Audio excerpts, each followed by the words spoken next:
Magandang gabi po sa inyong lahat, mga kababayan.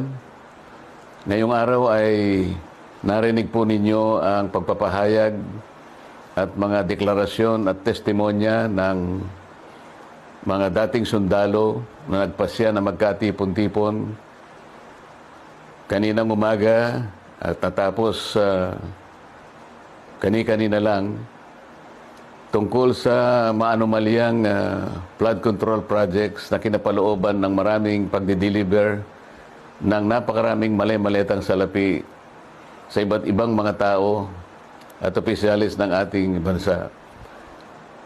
Yan po ang sinasalamin sana, mga kababayan, ng dapat na nangyari na inaakala naming huling pagdinig sana ng opisyal na Blue Ribbon Committee na aming sinet noong June 11, 2026. Hindi nga po natuloy yun, mga kababayan, dahil nung matunugan ng ibang mga kasama namin na kami magdadaos uli ng panghuling hearing na lang ng Blue Ribbon Committee, ay sinabi nila na mayroong security threat ang Senado at ang aming mga kawani ay sinabihan nila na mag-work from home na lang.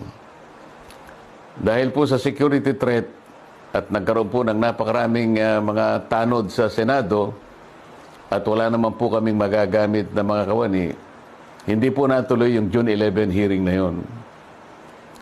At nang dahil doon ay nagpasya ang mga kumukup-kup dun sa 18 at higit pang mga dating sundalo na maggawa na lang ng pagpapahayag na ginawa nga nila sa araw na ito.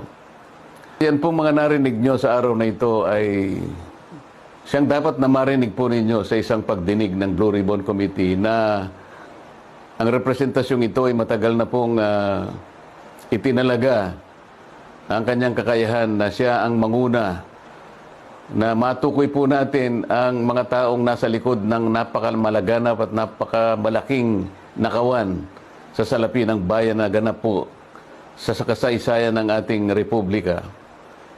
Nang dahil po dyan ay marami po ang nagkaroon ng galit sa inyong lingkod at ako po ay kinasuhan nga ng kahit mga imbentong mga kaso.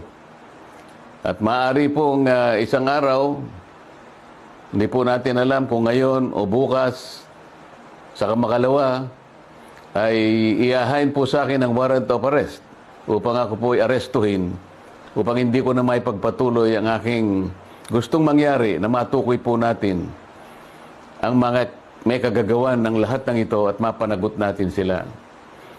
Pero wag po kayong mag-alala kahit ako po ay kanilang maaresto at maipakulong, kagaya na po ng sinasabi ko, ay hindi po tayo titigil hanggat hindi po natin natutukoy ang mga taong ito dahil kayo po talaga ang dapat pagsilbihan namin. Interes po ninyo ito.